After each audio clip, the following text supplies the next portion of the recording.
This is a true story from when I was 5 years old. It was the day of my cousin's birthday party, and we were doing it in my backyard. For a visual, my backyard is a normal, just square shaped backyard, decent size, and we had one tree in the corner of the backyard near the fences. So I remember this day clearly, because it was absolutely terrifying, and I have never experienced anything like this in my whole life. I'm not a believer in the paranormal for the most part. So, my family and I were having a celebration for my cousin outside. My dad was grilling, and we had two tables that we were eating at. I remember my whole family and I were outside eating and talking. At some point into the party, my mom looked up at our tree and screamed. Our trees were pretty tall, and it didn't have branches going up it. In other words, you couldn't climb the tree.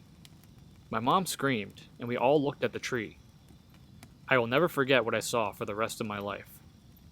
There was some kind of creature sitting at the top of the tree staring at us.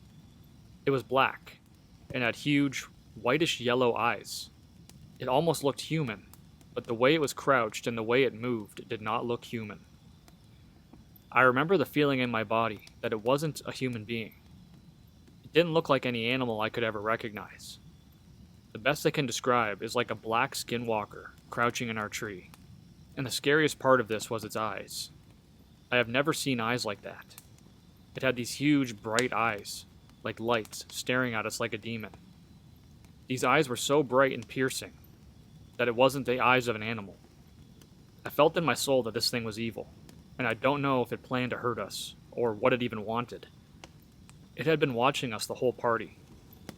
At this point, my dad screamed for all of us kids to get inside, and he ran in and got his machete, because he didn't have a gun. I remember standing looking outside at my sliding glass door, screaming and crying. It was still watching us. Then when my dad ran outside with the machete, the creature leapt, not jumped. It literally leapt, like a mixture between a jump and straight up flying. It leapt into the next backyard, and most likely just hauled ass off somewhere. We called the police, and they couldn't do anything. My family and I talked to all our neighbors the next day, and looked at the news for it, and nothing. We literally never heard anyone ever mention this creature. Nobody else saw it, and to this day, each family member and I saw the same thing. I have never heard anyone tell a story of them experiencing what we experienced that day, and nobody I have ever told this story to in my region has seen it. I have never experienced anything supernatural or paranormal in my life besides this, and I still think about this all the time.